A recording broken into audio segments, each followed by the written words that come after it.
Hai semua, saya Fatia Enggi Pratiwi Nasution dari Sari Mutiara Indonesia Prodi Psikologi. Kali ini kita akan membahas mengenai pengenalan psikologi kepribadian.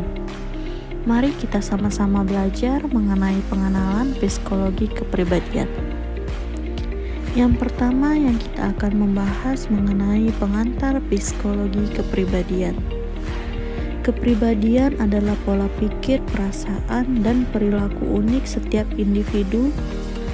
Memahami kepribadian membantu memprediksi perilaku serta membangun hubungan sosial. Psikologi kepribadian mencakup deskripsi, dinamika, dan perkembangan kepribadian. Selanjutnya kita akan membahas tentang teori-teori kepribadian utama. Teori-teori kepribadian utama yang berarti main personality theories. Slide ini menyajikan 4 teori utama dalam psikologi kepribadian beserta tokoh-tokoh kunci dan fokus utama dari masing-masing teori. Yang pertama ada teori psikoanalitik. Teori ini dikemukakan oleh Sigmund Freud. Fokus utama teori ini adalah pada alam bawah sadar sebagai penentu utama perilaku dan kepribadian. Freud membagi struktur psikis menjadi 3 bagian, yaitu id, ego, dan superego. Yang kedua masuk ke teori behavioristik. Teori ini dipelopori oleh B.F. Skinner. Perspektif behavioristik menekankan bahwa perilaku dipelajari dari lingkungan sekitar. Teori ini fokus pada bagaimana stimulus dari lingkungan membentuk respon dan akhirnya membentuk kepribadian melalui proses seperti pengkondisian. Yang ketiga, kita masuk ke teori humanistik. Teori ini dikembangkan oleh tokoh-tokoh seperti Abraham Maslow dan Carl Rogers. Teori humanistik menekankan potensi dan aktualisasi diri manusia. Pandangan ini bersifat optimistik dan fokus pada pengalaman subjektif, kebebasan pemilihan, dan pertumbuhan pribadi. Dan yang keempat, kita akan masuk ke teori sifat. Teori ini diwakili oleh tokoh-tokoh seperti Gordon Allport dan Raymond Cattell. Teori sifat berfokus pada sifat-sifat dasar yang relatif stabil dan konsisten yang membentuk kepribadian individu. Teori ini berusaha mengidentifikasi dan mengukur dimensi-dimensi kepribadian yang mendasari. Selanjutnya kita akan membahas tentang teori psikoanalitik Sigmund Freud. Teori psikoanalitik terdapat poin-poin di slide ini yang menjelaskan yang dikemukakan oleh Sigmund Freud. Alam bawah sadar dijelaskan sebagai sumber motivasi utama perilaku manusia. Ini adalah konsep sentral dalam teori Freud yang menyatakan bahwa sebagian besar pikiran dan dorongan kita berada di luar kesadaran kita, namun sangat mempengaruhi tindakan kita. Selanjutnya ada tahap psikoseksual. Psikoseksual terdapat tahapan-tahapan yaitu seperti oral, anal, valis, laten, dan genital. Freud mengemukakan bahwa perkembangan psikologi manusia terjadi melalui serangkaian tahapan yang berfokus pada zona-zona erogen pada tubuh. Selanjutnya ada mekanisme pertahanan ego.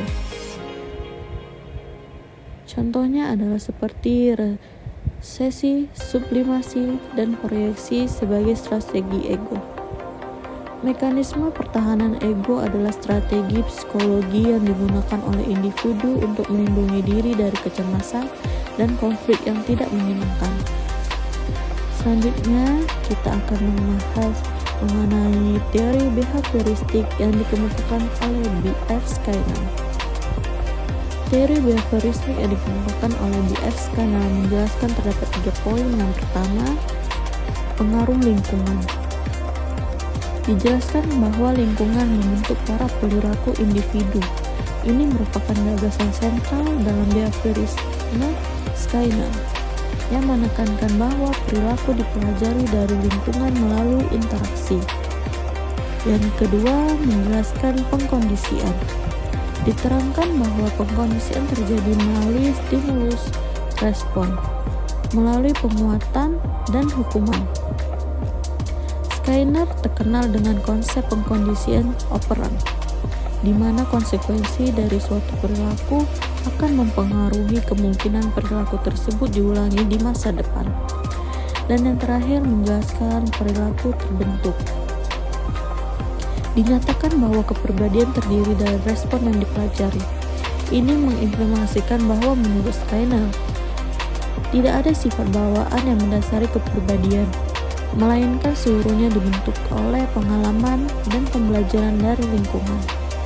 Selanjutnya, kita akan membahas teori humanistik yang dikemukakan oleh Maslow dan Roger. Pada slide ini menjelaskan tentang teori humanistik Maslow dan Roger. Di slide ini terdapat gambar piramid yang menggambarkan tingkatan konsep dalam teori humanistik, khususnya yang berkaitan dengan Maslow dan Roger. Mari kita jelaskan setiap bagian pada piramid. Puncak paling atas piramid left yaitu aktualisasi diri. Tujuan utama dalam kehidupan manusia.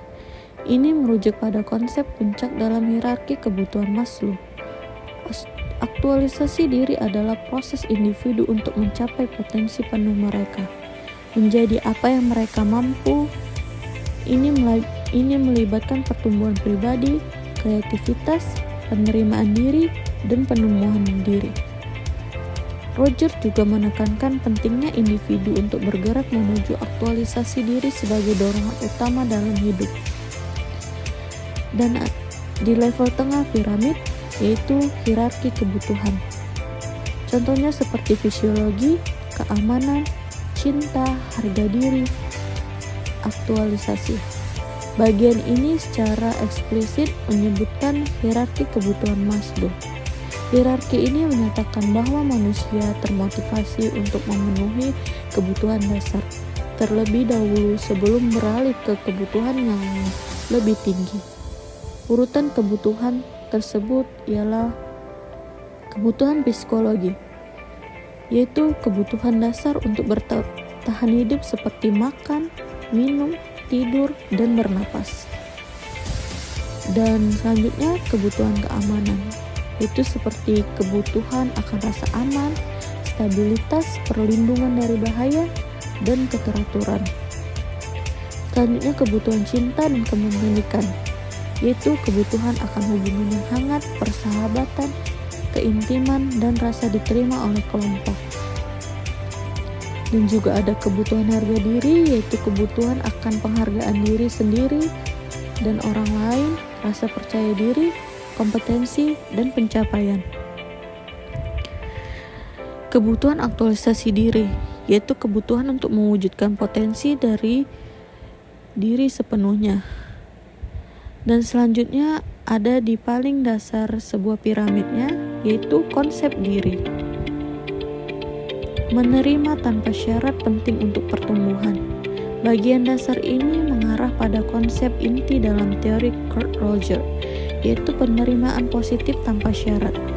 Roger percaya bahwa untuk pencapaian pertumbuhan dan aktualisasi diri yang sehat, individu perlu merasa diterima dan dihargai apa adanya, tanpa syarat atau penilaian.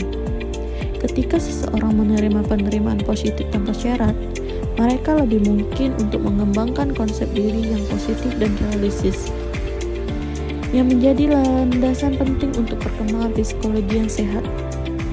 Dan selanjutnya kita akan membahas tentang teori sifat yang dikemukakan oleh Allport dan Cattell. Yang pertama ada teori yang dikemukakan Allport, yaitu sifat Allport. Menurut Allport, tingkatan sifat ada 3, yaitu sifat kardinal. Sifat kardinal adalah sifat yang sangat dominan dan menguasai hampir semua aspek kehidupan seseorang. Sifat ini jarang dimiliki oleh setiap orang. Yang kedua, sifat sentral. Beberapa sifat utama yang membentuk inti kepribadian seseorang dan mudah dikenali oleh orang lain. Biasanya ada sekitar 5 atau 10 sifat sentral pada setiap individu. Dan selanjutnya sifat sekunder, yaitu sifat yang lebih spesifik, situasional, dan kurang konsisten dibandingkan sifat sentral. Ini mungkin hanya muncul dalam konteks tertentu. Selanjutnya, sifat Cattell. Menurut Cattell, ada terdapat 16 faktor kepribadian melalui analisis matematis. Cattell menggunakan pendekatan statistik yang disebut analisis faktor untuk mengidentifikasi 16 dimensi atau faktor kepribadian yang mendasar. Faktor-faktor ini dianggap sebagai blok bangunan dasar kepribadian. Bagian bawah stabil dan konsisten, sifat membentuk karakter unik individu sepanjang waktu. Bagian ini menekankan pandangan dasar dalam teori sifat, yaitu bahwa sifat-sifat relatif stabil dan konsisten sepanjang hidup seseorang dan berkontribusi pada keunikan individu. Selanjutnya kita akan membahas mengenai pengukuran kepribadian yang ditampilkan pada slide tersebut. Slide ini membagi metode pengukuran kepribadian menjadi 3 kategori utama. Yang pertama, inventory kepribadian. Bagian ini menyebutkan MMPI sebagai contoh alat evaluasi modern. Inventory kepribadian adalah kuesioner dan tes tertulis yang berisi sejumlah besar pertanyaan atau pernyataan tentang diri individu. Respon diminta untuk memberi jawaban yang paling sesuai dengan diri mereka. Tujuannya adalah untuk mengukur sebagai aspek atau dimensi kepribadian secara kompresif dan terstruktur. MMPI dikenal luas untuk mengidentifikasi pola kepribadian dan psikologi, dan NeoPIR fokus pada pengukuran 5 faktor utama kepribadian. Dan selanjutnya ada teks proyektif. Bagian ini mencontohkan yang dikatakan kemunculan interpretasi bawah sadar. Tes proyektif menyajikan stimulus ambigu kepada individu. Asumsi di balik tes ini adalah bahwa ketika individu mencoba untuk memahami dan memberi makna pada stimulus yang ambigu, mereka akan memproyeksi aspek-aspek kepribadian, termasuk pikiran, perasaan, dan konflik bawah sadar mereka.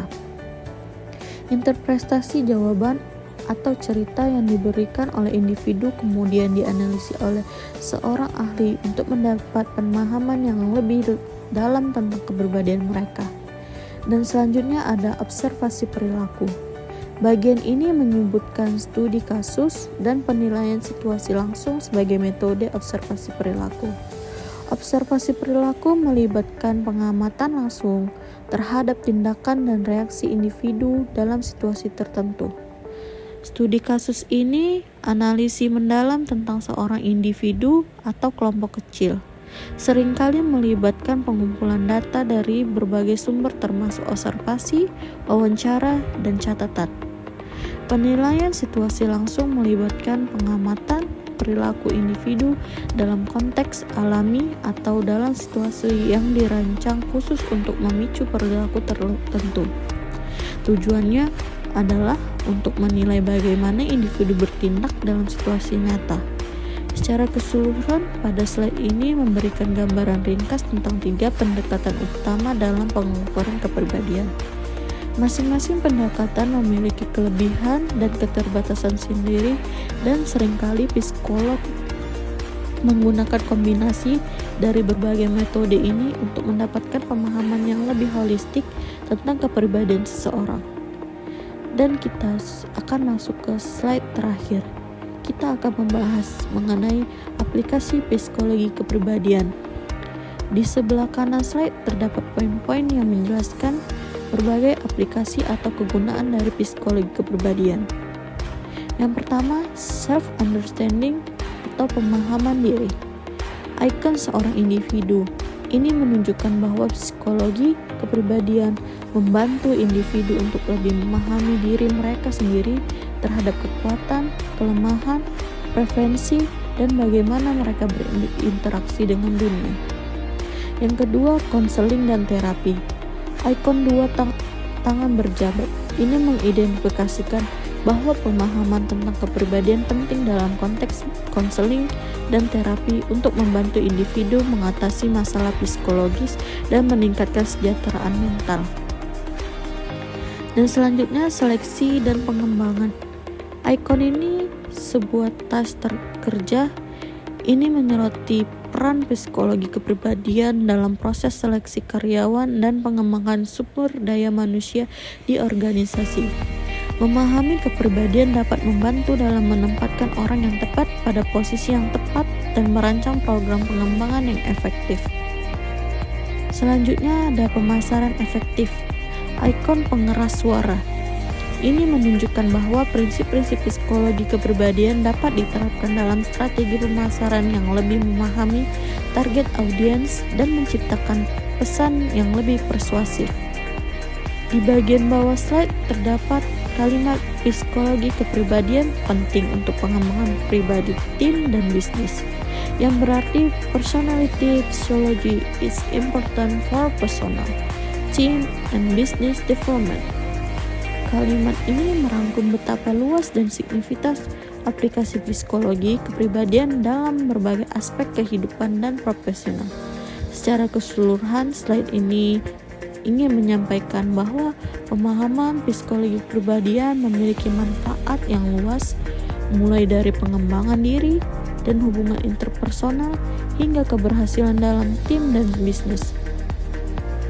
Foto di sebelah kiri mungkin dimaksud untuk menggambarkan lingkungan kerja di mana aplikasi-aplikasi psikologi kepribadian ini dapat diterapkan. Dan pada saat ini kita sudah sampai pada slide terakhir dan berakhirlah pembelajaran kita kali ini. Saya ingin mengucapkan terima kasih telah menonton. Jangan lupa like, comment, and subscribe. Sampai bertemu dengan video selanjutnya ya. Bye bye.